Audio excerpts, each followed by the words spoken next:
서울시과학관과 한국연구재단이 함께하는 토요과학 강연에 오신 여러분 환영합니다. 저는 오늘 진행을 맡을 서울시과학관 최예빈입니다. 가을 날씨가 만연한 가운데 오늘도 많은 분들이 참여해 주신 것 같은데요. 네, 데니식스X님 안녕하세요. 바가리님 안녕하세요. 자, 오늘 강연 현장에는 직접 이곳에 찾아와서 함께 해주고 있는 서울시과학관의 자랑, 대학생 애들 서포터즈 두 분이 계십니다. 애들 서포터즈 징화 정효를 소개해드리겠습니다. 인사 부탁드립니다. 안녕하세요. 저희는 서울시립과학관 대학생 애들 서포터즈 크리에이터 정효희 박정현, 크리에이터 지모 정상지입니다. 혹시 오늘 미세먼지 농도 확인하셨나요? 여기 시립과학관이 위치한 이곳은 하계동인데요. 이 하계동에 오늘 미세먼지는 보통입니다. 그래서 오늘 강연과 이제 어울리는 착장을 하고 왔는데요. 약간 미세먼지처럼 하고 왔습니다. 어떤가요? 주제에 맞는 찰떡옷을 입고 오셨네요. 저는 요즘 미세먼지 때문에 피부가 푸석해져서 너무 고민이에요. 오늘 강연을 통해 꼭 해결책을 찾아보았으면 좋겠습니다. 저도 그래서 오늘 강연이 굉장히 기대가 됩니다. 네, 감사합니다. 서포터즈 학생들은 오늘 시청자 여러분들을 대신하여 강연자님께 몇 가지 질문을 드릴 겁니다. 든든한 우리의 주인공 서포터즈까지 만나봤으니 이제 오늘의 주인공을 만나보도록 하겠습니다. 오늘은 미세먼지가 피부 건강에 미치는 영향이라는 주제로 제주대학교 현진원 교수님을 모시고 진행하겠습니다. 현진원 교수님은 현재 제주대학교 의과대학과에 재직 중이시며 현재 산화적 스트레스에 의한 암 및 피부 질환 등의 병인 기전 규명에 대해 연구 등을 하고 계십니다. 그럼 큰 박수로 교수님을 모셔보도록 하겠습니다.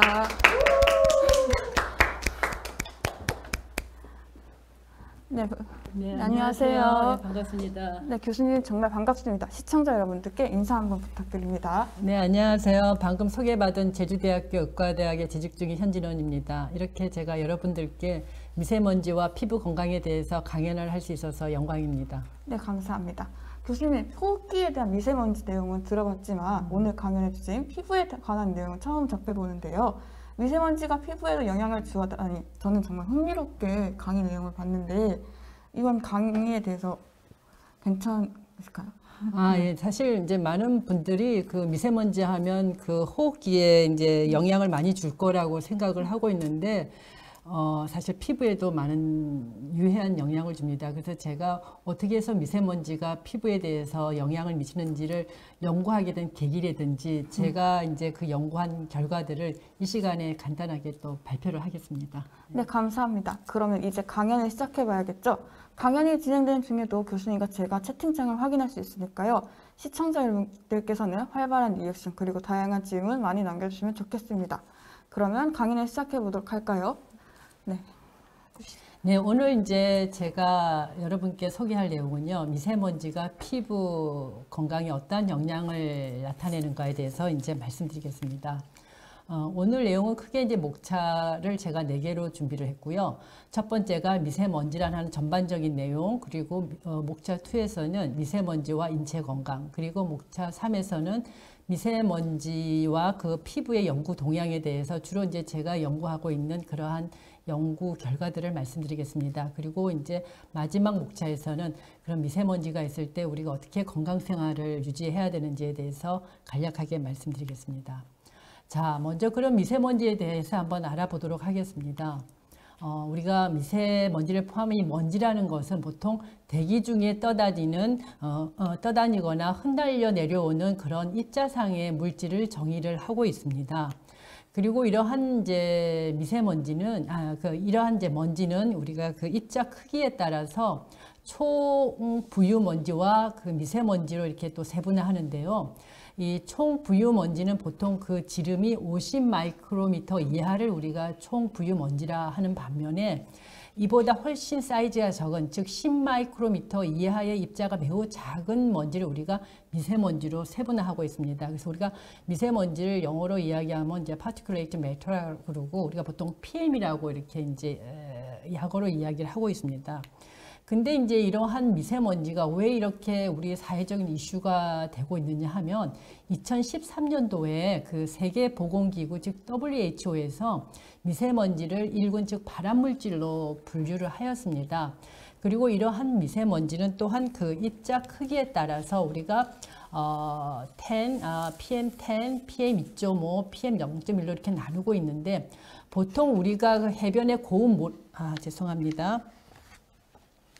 해변에 고운 그 모래 입자의 그 직경이 90 마이크로미터라 그랬을 때 우리가 PM10이라고 PM10이라고 하는 이러한 미세먼지를 우리가 한국말로 그냥 미세먼지라고 하는데 이거에 그 여기 속하는 것들이 주로 먼지라든지 꽃가루라든지 곰팡이 등을 들 수 있고요. 이보다 이제 그 크기가 작은 그런 2.5 마이크로미터 이하를 우리가 PM2.5라 그러고 우리가 이거 보통 초미세먼지라고 합니다. 그래서 주로 초미세먼지에 속하는 그런 입자들은 뭐 연소 입자라든지 유기화합물이라든지 금속을 등이 포함이 되고요. 이보다 훨씬 작은 그 직경 0.1 마이크로미터를 우리가 극초미세먼지로 이렇게 이제 분류를 하고 있고요. 오늘은 주로 이제 초미세먼지에 대한 영향에 대해서 이제 말씀드리고자 합니다. 자, 그렇다 그러면 여러분들이 그러면 황사는 무엇이고 미세먼지가 무엇일까 하고 또 의문을 가질 친구들이 있을 것 같은데요. 황사는 우리가 보통 자연적으로 만들어진 모래나 또는 흙먼지를 일컫는 반면에 미세먼지는 어떤 그 산업시설이라든지 자동차, 배기가스에서 이제 발생을 하게 되고 주로 이러한 그 산업시설이나 배기가스 속에서는 주로 중금속이나 유해 화학물질이 들어 있기 때문에 있습니다. 그래서 우리가 이 미세먼지는 대단히 인체에 이제 유해하다고 이제 말씀드릴 수 있습니다. 자, 그렇다 그러면 이런 미세먼지는 어떻게 발생할까요? 하고 우리가 생각을 할 수가 있는데요. 미세먼지는 크게 우리가 1차 발생원하고 2차 발생원으로 우리가 생각을 할 수 있는데, 자, 1차적으로 생성되는 그런 미세먼지는 조금 전에 제가 말씀드린 바와 같이 건설 현장이라든지 공장이라든지 자동차의 배기가스에서 이제 이렇게 발생이 되고요. 이렇게 발생된 이러한 대기 오염물들이 서로 이제 화학 반응을 하게 됩니다. 그래서 화학 반응을 해서 뭐 황산화물이라든지 질소산화물 또는 암모니아 등을 생성하는 것들을 우리가 2차 발생원적인 미세먼지라고 이렇게 이제 말을 하고 있습니다. 자, 그렇다 그러면 우리 한국의 미세먼지 성분들은 주로 무엇으로 구성되어 있을까요? 하고 이제 알아보면은 주로 우리 한국의 미세먼지들은 탄소 성분이라든지 이렇게 황산염이나 질산염, 암모늄 같은 그런 이온 성분으로 이렇게 이제 구성이 되어 있습니다. 흥미롭게도 이제 2012년도에 그 이제 미국 팀에서 이제 그 한국과 미국의 미세먼지 성분을 비교하였는데요. 그 한국에서는 주로 서울하고 그다음에 미국 그리고 서부하고 이제 동부 지역을 이렇게 비교를 했는데 여기서 이제 특이할 만한 게 미국에서는 거의 관찰되지 않는 유기탄소 화합물이 한국의 미세먼지에서는 대단히 많은 많이 분포를 하고 있습니다. 그래서 이렇게 한국의 유기탄소화합물이 많이 존재하는 이유는 이제 아마도 저희 한국에서는 이제 디젤 차량이 대단히 많이 운행이 되고 있는데 이제 현재 이제 많이 감소하는 추세로 이제 정부에서 이제 시행하고 있는 것 같은데 그런 유기탄소화합물이 많은 이유는 주로 이제 디젤 차량에서 미세먼지가 많이 이렇게 분출이 되고 또 하나는 이제 저희가 석탄 화력 발전소가 너무 노후화됐다 보니까 여기서 많이 탄소 화합물을 포함한 미세먼지가 많이 발생한다고 이렇게 이제 추정하고 있습니다. 자, 그리고 또 우리 국내 팀에서도 또한 이렇게 미세먼지에 대해서 많은 연구를 하고 있는데요. 최근 이제 저희 국내 팀에서 이제 미세먼지를 발생원별로 즉 디젤 자동차나 가솔린 자동차 또는 소나무나 농작물을 태웠을 때 또는 석탄 연소 입자라든지 도로변 먼지 등을 이렇게 이제 포집을 해가지고 이것들이 어떻게 이제 세포의 독성을 나타내는지 또는 DNA에 어떤 손상을 주는지 그런 이제 조사를 해봤더니 특히 디젤 자동차에서 배출되는 초미세먼지가 가장 독성이 높았다는 그런 이제 데이터베이스를 이렇게 구축을 했고요. 또 하나 또 최근 저희 또 국내 팀에서 이제 발표한 내용은 주로 우리가 이제 국내에 존재하는 그러한 미세먼지라는 것이 이렇게 탄소 화합물로 구성된 즉 이렇게 이제 탄소 화합물이 이렇게 벤젠린 같은 이런 환을 구성하고 있는데 이러한 다환 방향적 탄화수소라고 합니다. 이런 구조를 그거 위에도 염소나 이렇게 불온같이 이걸 주로 우리가 할로겐 원소라고 하는데 이런 할로겐이 이렇게 결합된 그런 다환 방향적 탄화수소 즉 신종 유해 물질이 이렇게 또 발생하고 있다고 그런 또 보고를 하였습니다. 자, 그리고 이제 참고로 저희가 이제 전 세계 연평균 미세먼지 농도를 살펴보면요. 이건 주로 이제 2018년도와 2019년도 세계 공기질 보고서에 의한 자료인데요. 프랑스의 파리하고 우리나라 이제 경기도 지역의 초미세먼지 농도를 비교해 보면 저희가 파리보다 거의 2배 정도 많은 걸 알 수 있고요. 그리고 좀 아쉽게도 OECD 국가 중에 우리나라가 그 초미세먼지 농도가 1위를 차지하고 있습니다. 그래서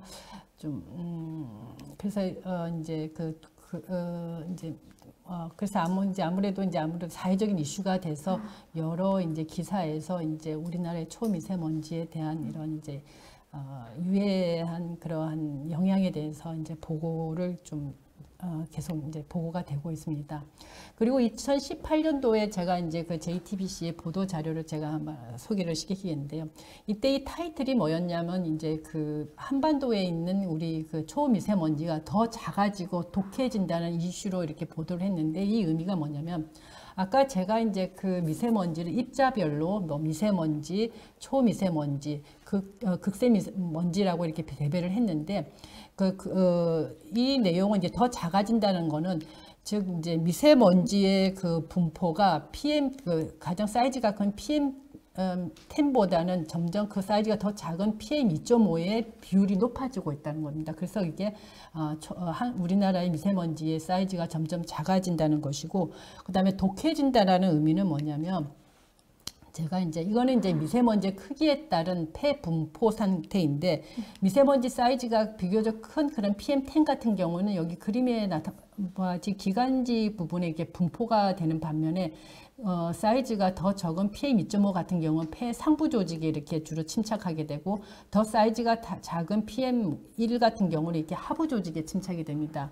즉 상부 조직이 아무래도 기관지 쪽에 이렇게 침투된 PM10 같은 경우는 아무래도 배출이 쉽게 되겠죠. 하지만 사이즈가 적을수록 점점 더 이렇게 심층 쪽으로 맞습니다. 이렇게 침착이 되다 보니까 이렇게 배출하기도 힘들고, 또 이것들이 궁극적으로 나중에 혈관을 통해서 전신으로 이렇게 퍼져가는 그러한 유해한 효과를 사이즈가 적을수록 이렇게 독해진다는 아까 그 기사를 볼 수가 있습니다. 네, 그리고 이제 이거는 이제 미세먼지, 이게 서울의 이제 그 롯데타워. 그렇죠. 롯데타워인데 서울의 이제 랜드마크죠. 그래서 미세먼지가 보통일 때는 이렇게 롯데타워 건물이 잘 보입니다. 하지만 이제 미세먼지가 나쁜일 때는 그 롯데타워가 안 보이죠. 안 보이네요. 아주 답답하죠. 그렇죠. 보시기에도. 그렇습니다. 자, 그렇다 그러면 여러분들이 생각을 하실 거예요. 아마, 아니, 그러면 제주도에 계시는 선생님은 제주도 하면 우리가 청정지역으로 알고 있는데. 맞아요. 서울보다 더 깨끗하고 제주도 되게 하면 자연적이고 이런 느낌인데. 맞습니다. 그래서 제주도 하면 다 청정지역으로 또 이렇게 바캉스도 가고 그러는데 왜 제주도에 계시는 분이 미세먼지를 연구할까 의구심을 가질 수 있는데요. 저도 사실 이 사실에 대해서 조금 당황을 했는데요. 그 제주도의 미세먼지를 한번 비교를 해봤더니 이게 2015년도까지 서울과 제주도 미세먼지 오염도를 봤을 때 거의 서울하고 별 차이가 없죠. 그리고 실제로 많은 기사에서 청정 제주 미세먼지 서울보다 심한 날도 많아, 이런 보도가 계속됩니다. 그래서 이 기사에 의하면 아마 제주도가 이렇게 서울 못지않게 미세먼지 농도가 많은 거는 아마 이제 중국하고 그다음에 한국이 한반도에 영향을 받아서 미세먼지 농도가 많아지는 게 아닌가, 그렇게 이제 기사에서는 그렇게 보도하고 있습니다. 자, 그래서 실제로 2019년도 3월 5일 기사에 보면 이게 아주 날씨가 좋을 때 아주 한라산이 이렇게 잘 보이고 있습니다.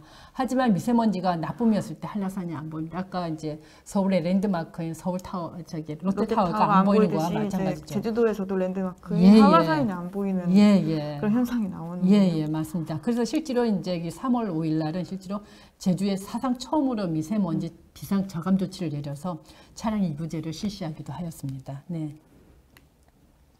자, 그러면 이번에는 이제 이러한 미세먼지와 우리가 인체 건강에 대해서 한번 살펴보겠습니다. 자, 미세먼지가 일단 인체 건강에 어떤 유해한 영향을 나타내려면 아무래도 미세먼지가 체내에 침투가 돼야 되겠죠. 그래서 저희 국내팀에서 실제로 미세먼지가 정말 체내에 침투가 되는지를 한번 실험을 해봤습니다. 그래서 이제 그 초미세먼지에다가 방사선 동위원소를 결합해서 이렇게 이제 관찰을 했더니요. 자, 이렇게 이제 코를 통해서 기도를 거쳐 이제 흡입된 미세먼지는 한 60% 정도 이제 폐에 침착이 되는데 이 폐에 침착된 것도 배출하는데 일주일 이상이 걸린다고 합니다. 그리고 이러한 것들은 또 폐에만 국한돼서 존재하는 게 아니라 나중에 보니까 간장이나 신장 등의 일부 모든 기관에 이렇게 이동된다는 걸 확인을 했고요.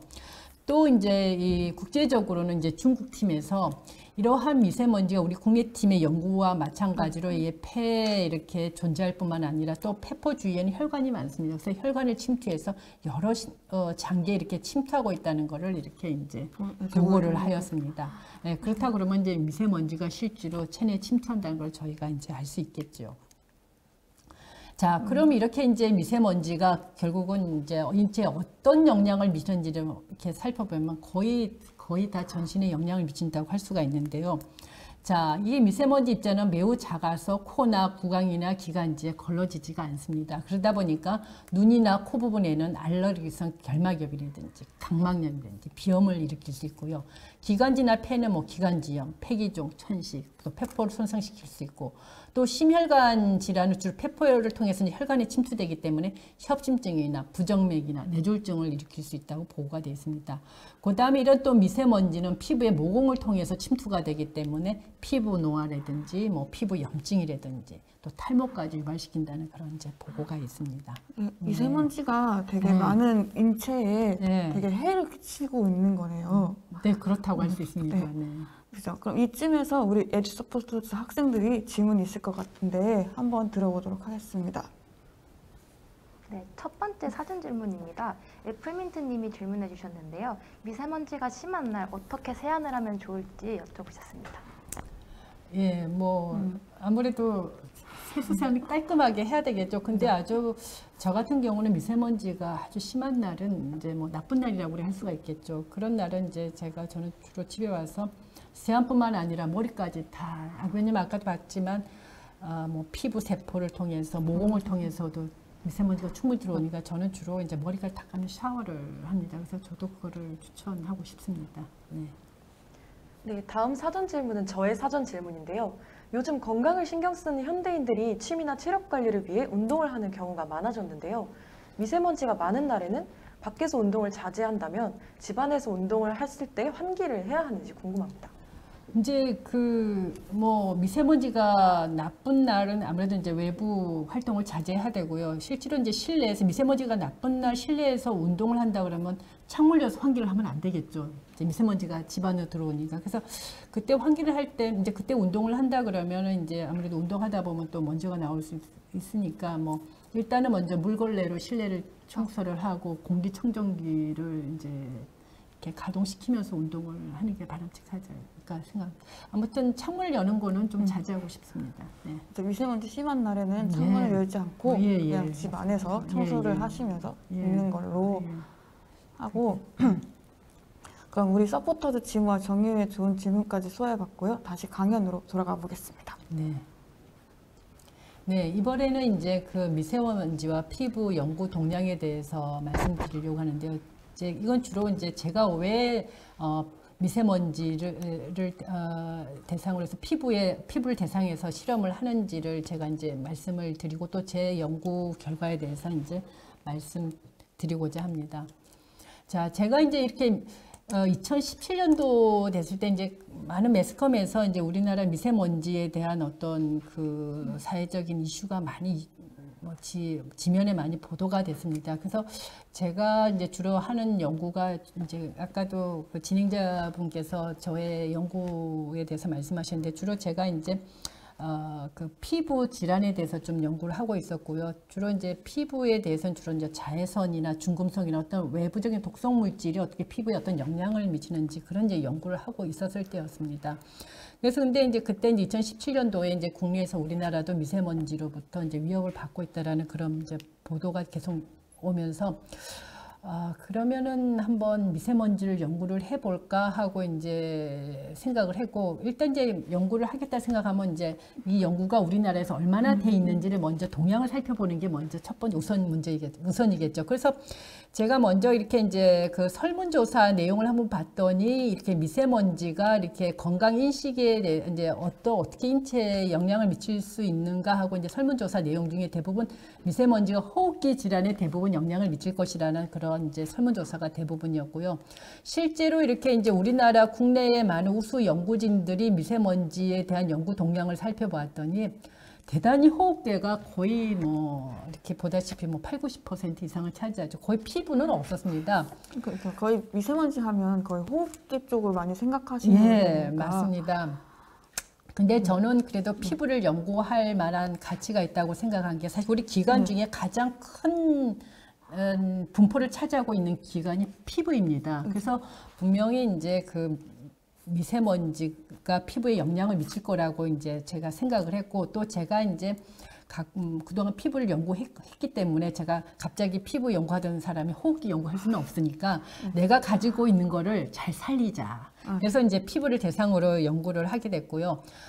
제가 이제 주로 저뿐만 아니라 저희 의과대학에 있는 그런 이제 교수님들하고 또 이제 제가 센터장으로 있는 그런 제주 천연의학연구센터랑 같이 협업을 해가지고 미세먼지가 피부에 어떠한 그 질환을 일으킬 수 있을까 하는 걸 이제 연구하게 됐습니다. 어떻게 진행자분 질문에 아까 제가 대답이 됐습니까? 네네. 저 생각으로도 그 우리 장기 중에 외부에 가장 노출되어 있는 게 피부라고 생각을 하거든요. 네, 맞습니다. 근데 그동안은 어떻게 피부보다는 호흡기에 많이 이제 왜냐면 호흡기 바로 나타나니까 기침을 한다든지 뭐 그런 영향이 나타나니까 아마 이제 설문조사도 아마 이제 호흡기에 이렇게 많은 영향을 미친다고 생각을 했던 것 같습니다.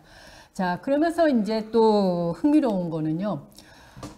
제주 지역이 아토피 피부염 환자 전국 1위를 차지하고 있습니다. 저도 이것도 참 저한테는 흥미로웠어요. 오히려 청정 지역이면 아토피 피부염 환자들 오히려 제주도 가서 뭐 이렇게 공기 좋은 데 가서 이렇게 할 거라고 생각을 했는데, 그래서 이거는 이제 역학조사 내용이었는데, 그래서 나중에 이제 그 기사를 봤더니 제주도에는 그 삼나무라는 이제 그런 나무가 있는데 그 삼나무의 그 꽃가루가 삼나무 꽃가루 알러지. 아십니까? 네. 예. 그래서 그게 아마 이제 아토피 피부염 환자들을 좀 악화시킨다는 원인인 물질이 될 수 있다라고 이제 이렇게 보도가 됐고요. 또 이제 제가 이제 그러면서 또 아까도 제가 말씀드린 바와 같이 제주도에는 또 미세먼지가 높기 때문에 이런 미세먼지가 혹시 또 우리 제주 지역에 있는 아토피 피부염 환자들을 혹시 또 악화시키지 않을까 그런 연구도 할 필요가 있어서 제가 좀 더 여기에 대해서 관심을 이제 갖게 됐습니다.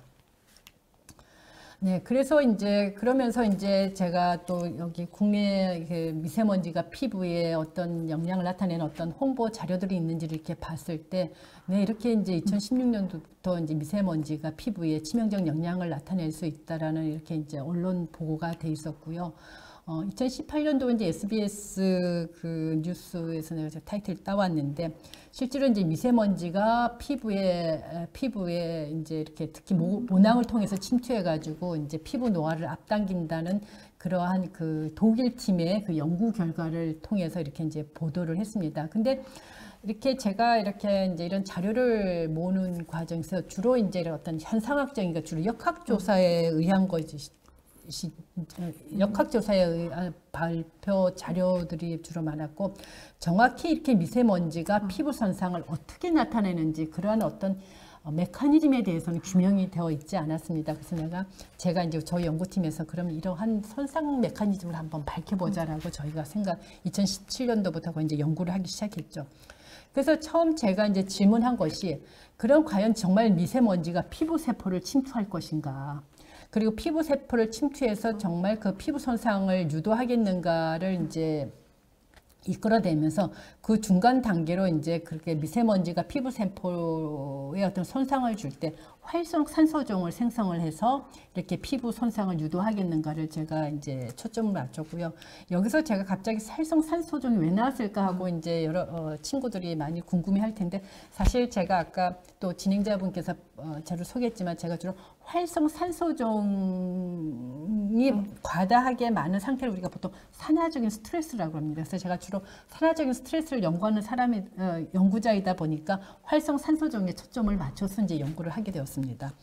자, 그래서 먼저 그리고 제가 이제 사용한 그 실험에 사용한 미세먼지는 아까 저희 한국에는 대단히 많이 이렇게 탄소 화합물의 미세먼지 성분이 많다고 했기 때문에 제가 이렇게 탄소 화합물을 사용을 했고요. 이 미세먼지는 대부분 그 디젤 엔진에서 그 유해한 자동차 그렇죠, 배기가스에서 디젤 나오는 같은 맞습니다. 미세먼지 성분. 네, 탄소화합물. 예, 맞습니다. 예. 예, 그래서 이제 요 미세먼지를 이용을 해가지고 제가 연구를 했습니다. 그래서 첫 번째 이제 실험한 결과가, 자, 이거는 이제 햇켓이라는 이제 피부 세포인데요. 여러분들 이렇게 보이실지 모르겠는데, 여기 이제 이게 세포인데, 여기에 거뭇거뭇한 게 있죠. 이게 바로 피부 내로 저 미세먼지가 침착된 거를 보이는 겁니다. 그래서 이렇게 피부 내로 미세먼지가 침투된 현상을 볼 수 있고요. 그 다음에 이건 이제 털이 없는 그 헤어리스 마우스인데, 이거는 이제 저희가 피부 연구할 때 좋은 모델입니다. 왜냐면 이제 털이 없다 보니까 피부를 이제 직접 피부의 현상을 볼 수 있기 때문에.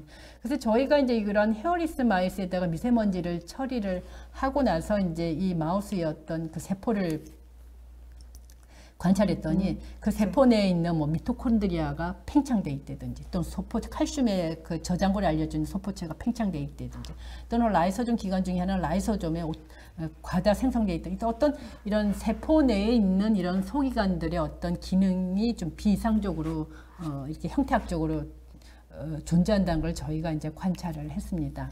그 다음에 이제 또 저희가 미세먼지를 처리했을 때 이게 이제 그 세포가 이렇게 파란 녹색 그린 색깔로 보이죠. 이건 바로 이제 활성산소종이 많다라는 그러한 증거고요. 여기다가 이제 여기 NAC라고 하는 거는 저희가 이제 항산화제입니다. 그래서 항산화제를 처리했더니 활성산소종이 사라진 걸 볼 수가 있습니다. 즉 미세먼지에서 저희가 활성산소종이 생성된다라는 걸 저희가 세포에서도 확인했고, 여기는 이제 지브라피쉬라는 그 실험용 그 물고기 맞습니다. 실험용 물고기. 예, 맞습니다. 네. 여기에서도 이제 미세먼지에 의해서 활성산소종이 대단히 많이 생성이 된다는 걸 알 수가 있죠. 네, 그리고 이렇게 이제 미세먼지를 처리해서 보니까 이제 미토콘드리아가 이제 손상이 되고, 소포체도 손상이 되고, 라이소좀도 이렇게 손상이 돼서 궁극적으로 이렇게 이제 세포가 이렇게 이제 사멸된다는 그 현상을 저희가 확인을. 여러 가지 세포 소기관들이 이제 망가져서 결국에는 세포가 죽게 되는 그런 부분을 갖게 되는군요. 그렇죠, 맞습니다. 예, 그래서 이제 잘 말씀해 주셨네. 예, 그래서 이제 저희가 이제 여러 가지 실험 메커니즘이 많은데요. 저희 간단하게 제가 설명을 하려고 이렇게 간단하게 말씀드리겠습니다. 그래서 미세먼지를 이렇게 세포에 처리하면, 피부 세포에 처리하면 이렇게 세포 내로 침투해서 활성산소종을 생성하고, 이렇게 활성산소종이 과다하게 생성될 때는 이제 산화적인 스트레스를 유발해서 이렇게 이제 소포체라든지 미토콘드리아라든지 라이소종 같은 이런 소기관을 이제 기능 장애를 줘가지고 궁극적으로는 세포 사멸이 된다라는 이러한 메커니즘을 밝힘으로써 저희가 이제 국제학술지에 이제 2018년도에 이제 보고를 했습니다. 자, 그래서 처음에 제가 질문, 미세먼지가 세포를 침투할 것인가? 예, 확인했습니다. 예습니다. 자, 활성산소종을 생성하나? 예, 확인했습니다. 예습니다. 예, 세포 내 소기관 기능을 손상하는가? 예, 저희가 확인했고, 예, 궁극적으로 이렇게 세포 사멸로 이르는 세포 손상을 확인하였습니다. 네. 자, 그래서 이제 첫 번째 바로 앞선 이제 질문은 그 실험 내용은 뭐였냐면은 이제 미세먼지가 피부 세포로 침투를 해서 활성산소종을 많이 생성하고, 이로 인한 산화적 스트레스로 인해서 소기관을 기능 장애를 줘가지고 결국은 이제 세포 손상이 왔다는 걸 이제 밝혔죠. 자, 그 다음에 이제 아까 그 SBS 그 보도 자료 중에 그 미세먼지가 이렇게 이제 독일 팀에 의해서 연구한 결과인데 피부 노화를 유발한다는 걸 자료를 봤을 겁니다. 그래서 과연 그래서 제가 그 보도 자료를 보고 그럼 피부 노화를 정말 유발하는지 그 기전은 무엇인가를 또 이제 확인할 필요가 있었습니다. 그래서 이제 이번에는 미세먼지가 피부 노화를 유발할 것인가를 이제 저희가 확인하게 됐습니다. 자, 이 또한 이제 햇겟이라는 피부 세포에다가 이제 미세먼지를 처리를 이렇게 했는데요. 요 이제 왼쪽에 있는 그림은 이제 미세먼지를 처리하지 않은 건데 이렇게 진행자분이 보시기에 구별이 될지는 모르겠지만 이렇게 미세먼지를 처리하지 않은 그 사진을 보면 이렇게 세포 모양이 이렇게 뚜렷하게 이렇게 구분이 되는 것을 볼 수 있는데요. 미세먼지를 처리한 경우는 이 왼쪽에 비해서 이렇게 펑퍼짐하게 퍼져 있는 것을 볼 수가 있습니다. 이렇게 펑퍼짐하게 퍼져 있는 이러한 모습이 바로 피부 세포가 노화됐을 때의 모양입니다. 그리고 네. 세포의 탄력성 이런 게 떨어지는 그렇죠, 그렇죠. 그러다 보면 이렇게 퍼지게 보이죠. 탄력성을 네, 아유 진행자분이 아주 훌륭하십니다. 예, 맞습니다. 그렇죠. 뭐 탄력성이 떨어져서 이렇게 보일 수도 있다라고. 예, 그렇게 하여튼 퍼져 있는 모습입니다. 그리고 이제 이 미세먼지를 처리한 경우 이렇게 이제 그린 색깔이 더 진한 거를 볼 수 있는데 이거는 이제 어떤 노화의 한 마커들이 이렇게 이제 많이 이렇게 발현됐다는 걸 우리가 이제 알 수 있는 그런 그림입니다. 그래서 어쨌든 간에 이 결과는 이제 미세먼지에 의해서 피부 세포가 이제 노화가 유도된다라는 거고요. 이거는 이제 그 동물 실험에서 나타난 결과인데 보통 우리가 이제 피부가 노화가 되면은 여기 이렇게 이제 여기 이제 이 대조군에는 각질층이 이렇게 비교적 이렇게 두텁지가 않은데 미세먼지를 처리한 군을 보면 이렇게 각질층이 두터운 거를 볼 수 있습니다. 이렇게 각질층이 두터운 것도 그 피부 노화가 되는 그런 하나의 현상입니다. 그래서 이렇게 우리가 마우스에서 이렇게 실험했을 때 각질층이 이렇게 두터운 걸 봐서 정말 그 미세먼지에 의해서 피부가 노화되고 있다는 걸 확인할 수가 있고요. 또 아까 제가 NaC 낙이라는 거는 항산화제라고 그랬죠. 그래서 이 항산을 처리했을 때는 이렇게 각질층 두터웠던 게 이렇게 어느 정도 대조군에 비해서 좀 이렇게 회복되는 것을 볼 수가 있습니다. 그래서 우리가 이제 미세먼지에 의해서 피부가 노화되는 거는 활성산소종을 통해서 저희가 이제 유도가 된다는 걸 저희가 이제 확인을 했고요. 자, 이번 이제 슬라이드는 뭐냐면 이제 이 P16이라는 이런 유전자가 있는데 이건 주로 이제 노화 핵심 유전자라고 이렇게 유명한 이제 잡지에 이렇게 보고가 됐는데요. 자, 이 P16 유전자를 인위적으로 이제 세포에다 과발현시켰더니 수명이 짧아졌다고 합니다. 노화로 인해서. 그래서 우리가 이 P16을 노화 핵심 유전자라고 이제 말을 하고 있는데요. 실제로 이제 미세먼지에 처리한 그 세포에다가 저희가 P16의 단백질 발현을 봤더니 미세먼지를 처리하기 전에 비해서 많이 단백질 발현이 되는 걸로 봐서 정말 이 미세먼지에 의해서 노화 유전자가 많이 발현이 되는 거군요. 그렇죠, 그렇죠. 그래서 이제 노화가 유발될 수 있구나라고 이제 말할 수 있습니다. 유전자가 이제 겉에서 오는 그냥 자기가 가지고 있는 선천적인 게 아니라 후천적으로 인해서도 발현이 될 수가 있는. 예, 예. 그래서 네. 그래서 이제 제가 그래서 제가 이 슬라이드를 준비를 했는데요. 자, 보통 미세먼지가 없었을 때는 보통 우리가 이제 이 노화 유전자인 P16이 발현되지 않도록 이렇게 이제 P16이 발현되지 못하도록 이 억제제가 딱 버티고 있습니다. 그래서 이 DNA에 딱 버티고 있어가지고 노화 유전자가 발현되지 못하도록 이렇게 해가지고 결국은 미세먼지가 있을 때는 세포 노화가 억제가 됩니다. 반면에 만약에 이제 미세먼지가 나쁜 날이 이제 나쁘게 지속적으로 되는 날은 아까 제가 이제 미세먼지에서 활성산소종이 많이 생성된다 그랬죠. 이런 활성산소종이 이 노화 유전자를 억제하게 만든 이러한 인자들을 이렇게 또 그리고 치워버리게 하고 대신 노화 유전자를 많이 발현할 수 있게 하는 그런 어떤 증강 단백질들을 이렇게 단백질 대신 거기에 안착이 됩니다. 그렇다 보면 이제 P16 이제 억제되었던 P16의 발현이 많이 발현이 돼서 궁극적으로는 세포 노화 현상이 일어나는 거죠. 예, 그래서 이제 저희가 이제 미세먼지가 피부 노화를 유발하겠는가에 대해서 예스를 하고 이제 저희가 규명을 졌고 그럼 어떻게 유발하는가? 노화 유전자를 이렇게 활성화시키면서 피부 노화가 유발될 수 있다라고 이제 저희가 이제 이렇게 말씀드릴 수 있겠습니다. 그래서 요거를 좀 더 쉽게 이제 그림으로 설명을 했는데요. 미세먼지가 이렇게 세포 내에 들어오게 되면 활성산소종이 생성되고 이로 인해서 노화 유전자 P16이 많이 발현되도록 해서 세포 노화를 유발할 수 있다라고 이제 제가 말씀드리겠습니다. 저 역시 실시간 질문 중에 미세먼지로 인해서 피부가 노화 중인 상태라면 치료나 관리를 통해서 노화가 되는 것을 방지하거나 지원할 수 있나요? 라는 도화님의 질문이 있었는데. 그러니까 제일 중요한 거는 이제 미세먼지 노출만 안 되면 노화되는 피부 다시 이제 원상 복귀가 되니까 됐겠습니다. 네. 자, 그 다음에 그럼 계속 제가 진행해도 될까요? 네. 자, 그리고 또 이제 아까 여러 가지 그 미세먼지가 그 피부에 영향을 줄 수 있다라는 언론 보도 자료에 의하면 피부 염증을 유발한다라는 그런 내용도 있을 것입니다. 그래서 제가 이제 그 피부 염증을 어떠한 메커니즘에 의해서 유발을 하는지에 대해서 한번 또 이제 연구를 했고 그거에 대해서 이제 말씀드리겠습니다. 예, 그 사실 이제 피부 염증도 여러 가지 단계를 통해서 이제 진행이 되는데요. 자, 미세먼지가 이제 염증을 일으키기 위해서는 먼저 피부 그 염증 반응 관련된 수용체에 어떤 자극을 줘야 됩니다. 그 자극을 주는 방법 중에 하나는 수용체 결합이 돼야 될 것 같은데요. 궁극적으로 저희가 이제 그 연구 결과에 의하면 이렇게 미세먼지가 이렇게 피부 염증 반응 관련 수용체, 우리가 이게 보통 톨라이크 리셉터라고 그러는데 이 피부 염증 수용체에 이렇게 결합된다는 것을 저희가 실험적으로 증명을 했습니다. 세포막에 붙어 있는 수용체에 미세먼지가 붙는 그렇죠, 그렇죠. 네. 그래서 저희가 이제 그걸 이제 그 증거로 확인했고요.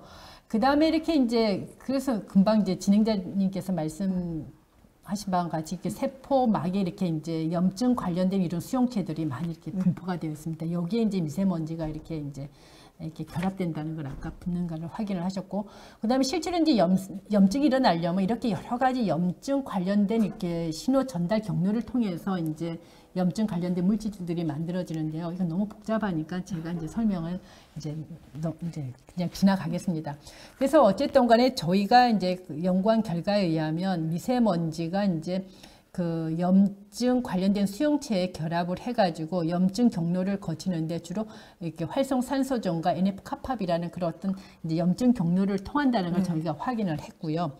그렇게 이제 확인을 했고 그 확인을 통해서 이제 정말 염증을 일으키는 그런 염증성 물질, 즉 이걸 염증성 사이토카인이라고 이제 일컫는데 그런 사이토카인이 이렇게 생성이 되는 거를 이렇게 봤습니다. 저는 이렇게 염증성 사이토카인 중에서 특히 인터루킨 6에 대해서 저희가 연구를 했는데요. 이렇게 이제 염증성 사이토카인이 이렇게 생성된다는 거를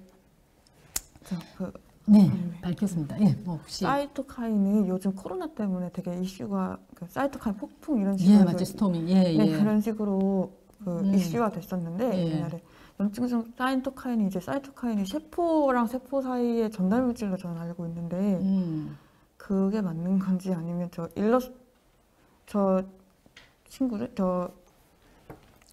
물질들 중에서 이제 세포와 세포 사이의 전달 물질로서 이제 염증을 일으키는 친구들이 생성이 되는 건가요?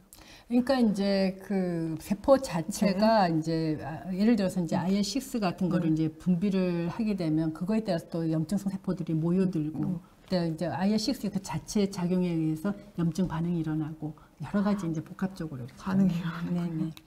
그래서 이제 제가 금방 이제 그 미세먼지를 처리했을 때 뭐 미세먼지 관련 수용체에 결합하고 또 염증성 신호 관련된 경로를 또 액티베이션 시키고 궁극적으로는 이제 염증성 사이토카인 여러 종류를 이렇게 이제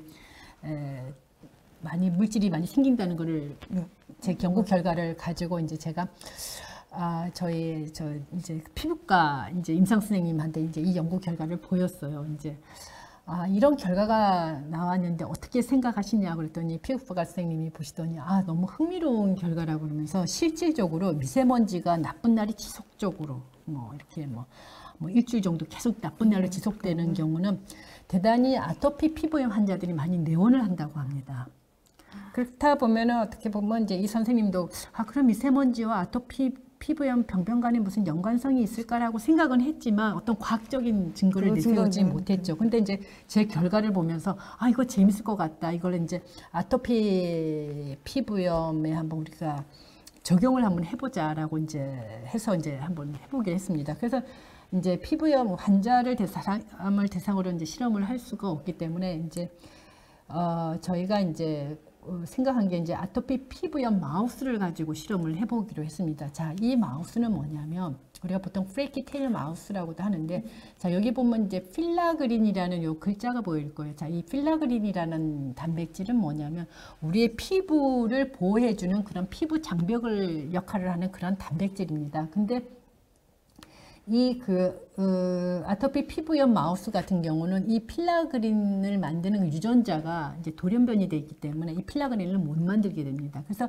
이것이 이런 유전자가 결핍된 마우스 같은 경우는 태어나서 얼마 안 돼서 털이 부슬부슬 빠지면서 그 피부가 마치 아토피 피부염 같은 그런 병변을 일으키기 때문에 이제 아토피 피부염 마우스 모델로 이제 사용을 하고 있습니다. 그래서 저희가 실제로 이런 프레키테일 마우스에다가 이렇게 이제 미세먼지를 처리를 해서 이제 저희가 좀 전에 연구했던 그런 염증 관련된 그러한 이러한 그 물질들의 어떤 발현 양상을 봤더니 이렇게 이건 정상 마우스입니다. 정상 마우스의 미세먼지를 처리했을 때 나타나는 그 염증 관련된 물질에 비해서 대단히 많이 발현이 대단히 많이 되어 있는 걸 봤습니다. 그래서 이 결과로 봐서 이제 미세먼지에 의해서 아토피 피부염이 생성된다는 것을 이제 밝힌 건 아니지만 적어도 아토피 그 미세먼지에 의해서 아토피 피부염이 악화될 수 있다라는 것은 저희가 이렇게 규명할 수 있었습니다. 네. 네, 그래서 이 결과로부터 다시 이제 종합해서 말씀드린다면 미세먼지에 의해서 염증 관련 수용체에 결합이 되고 이로 인해서 활성산소종이 생성이 되고 이래서 이제 여러 그 염증 관련 전달 경로를 거쳐서 염증성 사이토카인인 인터루킨 6가 분비가 되고 이로 인해서 염증 반응이 일어남을 저희가 이제 규명했습니다. 그래서 저희가 이제 그 미세먼지가 피부 염증 반응을 유발하게 하는 그런 질문에 대해서 저희가 yes라고 대답을 했고 그건 어떻게 하느냐 염증성 사이토카인을 생성함으로써 이렇게 염증 반응을 유발할 수 있다는 걸 저희가 밝혔습니다. 네. 자, 그렇게 제가 그 미세먼지가 이렇게 피부 염증, 뭐 노화, 뭐 피부 손상을 일으킨다 이렇게 병인만 밝히면은 또 너무 또 병인만 밝히면 이제 해결책을 원하시는 그렇죠.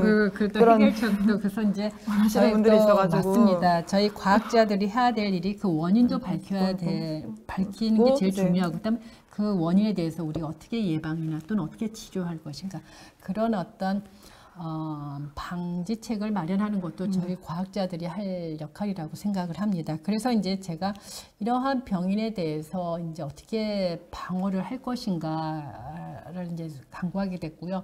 아무래도 제가 이제 제주도에 있고, 그다음에 제주도에는 여러 천연 생물 자원이 많습니다. 그래서 또 저희 제주대학교도 제주천연무의학센터라는 또 기관이 있기 때문에 저희가 이제 요거에 대해서 좀 주로 이제 제주 천연 생물 자원에 대해서 국한해서 한번 연구를 해보기로 했습니다.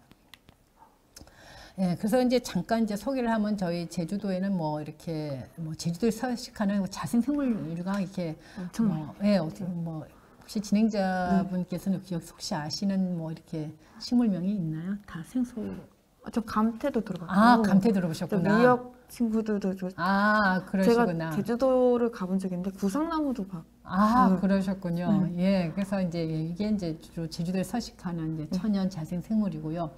그 해조류 측면을 보면은 그 제주도의 해조류가 국내 한 69%, 약 70%를 차지하고 있다고 합니다. 참 많이 차지하고 있죠, 그죠?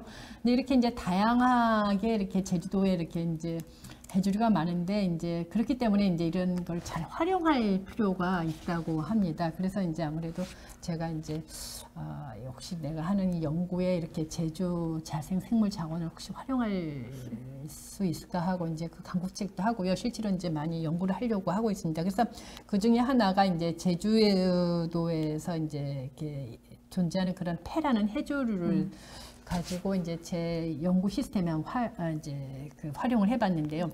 이 폐에는 이제 이게 DPH 이제 워낙 그 풀네임이 너무 길기 때문에 제가 이제 저도 잘 외우지도 못하고 그래서 DPHC라고 이렇게 제가 약어로 이렇게 표시를 해서 이렇게 여러분들께 소개하겠습니다. 그래서 이렇게 구조를 보면은 이렇게 이제 이렇게 벤제닌의 OH기가 많이 있는 것을 알 수가 있는데요.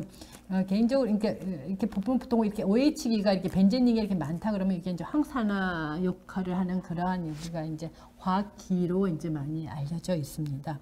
그래서 이제 이 DPHC를 가지고 이제 미세먼지가 아까 제가 미세먼지에 의해서 이렇게 활성산소중이 많이 생성이 된다 그랬죠. 여기에다가 이제 DPHC를 이렇게 처리했더니 활성산소중이 많이 감소가 되는 것을 알 수가 있고요.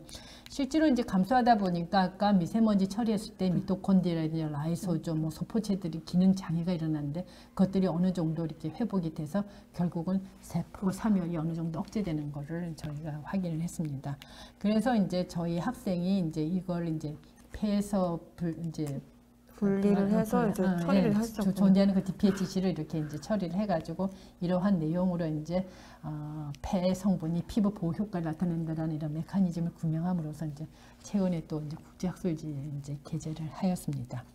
네, 그래서 이제 아까 생물 자원이 피부 보호를 하겠는가에 제가 이제 예스를 하고 그 메커니즘으로는 활성산소종을 억제함으로써 세포 소기관 손상을 억제해서 궁극적으로 피부 세포를 보호할 수 있다라고 이제 저희가 결론을 내렸습니다.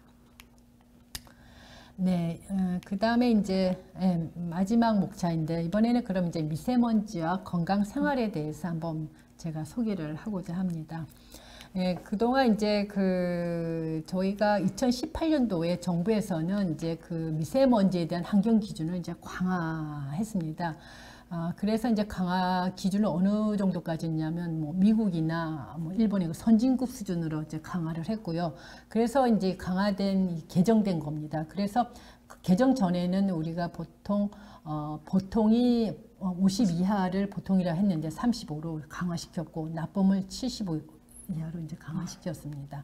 예, 그래서 보통 여러분들 이제 우리가 초미세먼지, 이건 이제 초미세먼지 기준인데 초미세먼지 기준, 예보 기준이 아마 이제 이런 상태로 이제 기준이 되고 있습니다.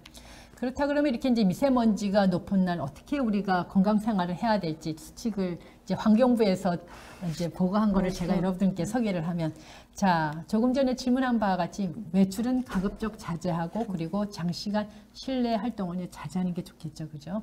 그리고 반드시 이제 보건 마스크를 착용하는 게 좋겠고요. 그 다음에 외출 후에 이제 깨끗이 씻는 게 이제 기본이고 아주 뭐 미세먼지가 나쁜 날은 저 같은 경우는 이제 뭐 전체로 씻는 샤워를 걸로. 한다고 말씀드렸고요. 그 다음에 요건 아까 이제 뭐 실내에서 그럼 운동하는 친구도 어떻게 할 것인가. 예, 실내 물청소를 먼저 하고 공기청정기 뭐 틀어놓고 이제 운동을 하는 게 좋겠고요. 그 다음에 이제 제 실험 결과, 그리고 이제 아까 여러분들이 미세먼지가 이렇게 침착되는 게 봤잖아. 기관지, 바지 물을 넣어가지고 기관지에도 침착되고 씻어내야 신장에도 맞습니다. 그래서 물로 이제 우리가 씻어낼 수 있는 세척을 해야 되니까 배출을 하도록 하고, 그 다음에 이제 과일이나 야채에는 뭐가 많냐면 항산화 물질이 많잖아요.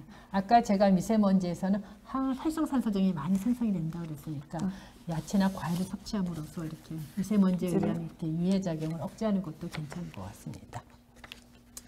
예, 그래서 이제 마지막으로 제가 슬라이드 오늘 보니까 전국의 초미세먼지 농도가 17로서 이게 17이면 사실 아까 좋은 날이 15거든요. 그러니까 거의 뭐 좋은 날에 뭐 가깝잖아요. 그래서 오늘 참 제가 미세먼지에 대해서 이렇게 발표를 하는데 나쁨이 나오면 어떡하냐고 눈이 걱정했는데 오늘 거의 좋음에 가까운 미세먼지 농도가 전국적이라 정말 다행입니다. 네, 이상입니다. 네, 감사합니다. 네.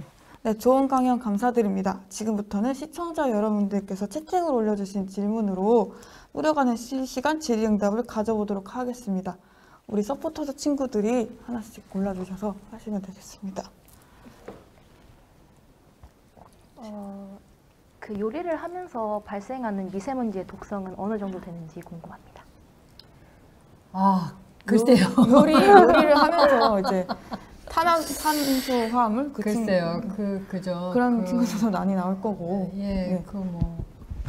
뭐 요리하면서 근데 요즘은 그 요리할 때 우리가 지금 가스레인지를 많이 사용하고 있죠. 네. 그래서 가급적 장시간 요리를 하는 건 아니고, 그리고 요리를 한다 그러면 이제 만약 날씨가 좋다 그러면 이제 창문을 열어놓고 아니면 배기 후드 장치를 이용해가지고 될 수 있는 데는 미세먼지를 배출을 바깥으로 해가지고 요리하는 게 좋을 것 같습니다. 네, 다음은 박찬호 님께서 질문을 주셨는데요. 미세먼지로 인한 ROS의 자유 라디칼적 산화 스트레스에 대해 글루타치온, NAC 등의 항산화 물질을 피오로 섭취해도 피부 노화의 정도를 줄일 수 있는지 궁금하다고 하셨습니다. 되게 예, 뭐 깊은- 그게 우리가 보통 이제 항산화제, 비타민 같은 것도 다 이렇게 우리가 그러니까 피오라는 게 오랄로 섭취한다는 건가? 피오. 피오요? 예, 네. 그래서 우리가 보통 복용하니까 그렇게 될 것 같습니다. 네. 그러면 아까 그 DPHC가 활성 상소종을 제거를 하잖아요. 근데 이것도 비타민 C와 같은 항산화제처럼 그런 메커니즘을 가지고 그 활성 상소종을 제거하는지. 예, 맞습니다. 약간 이제 시간상 제가 많은 결과들을 많이 이제 발표를 못했는데요. 그 DPHC 같은 경우는 실제로 이제 산소 라디칼, 주로 여기서 말하는 산소 라디칼은 이제 하이드록시 라디칼이나 수폭사이드 에나이온을 직접 이렇게 제거하기도 하고요. 그 다음에 우리 체내에는 이렇게 이제 활성산소종을 이렇게 소화하는 데 관여하는 많은 효소들이 있습니다. 뭐 이렇게 수폭사이드 에나이온을 제거하는 뭐 수폭사이드 디스뮤테이즈라든지 또는 여러분들이 잘 아는 H2O2를 제거할 때 쓰는 뭐 캐탈레이트라든지 프록시데이즈 뭐 그런 효소들을 이제 많이 이렇게 증강시킵니다. 액티베이션 시켜가지고 이렇게 이제 항산화 작용을 나타냅니다. 네. 네, 감사합니다. 그리고 이제 친구가 했었는데 이제 세포 소기관들이 여러 개 망가지잖아요. 미토콘드리아나 아니면 예, 뭐 소포체도 그렇고 소포체나 예, 뭐 라이소좀이 활성화돼서 예.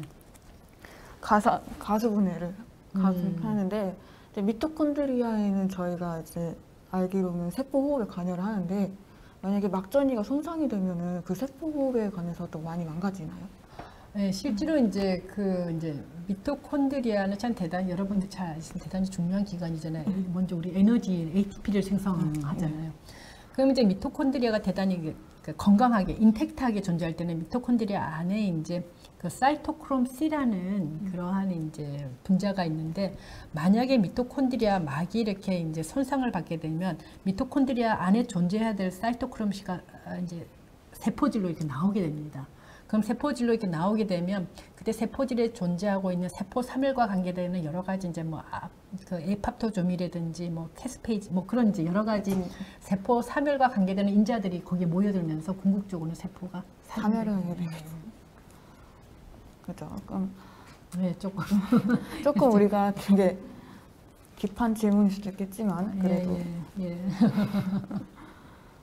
저는 그럼 아쉽지만 시간 관계상 오늘 강연을 마무리해야 되는데 마지막으로 교수님 오늘 유튜브를 통해서 실시간으로 강연을 진행하셨는데 소감이 어떠신지?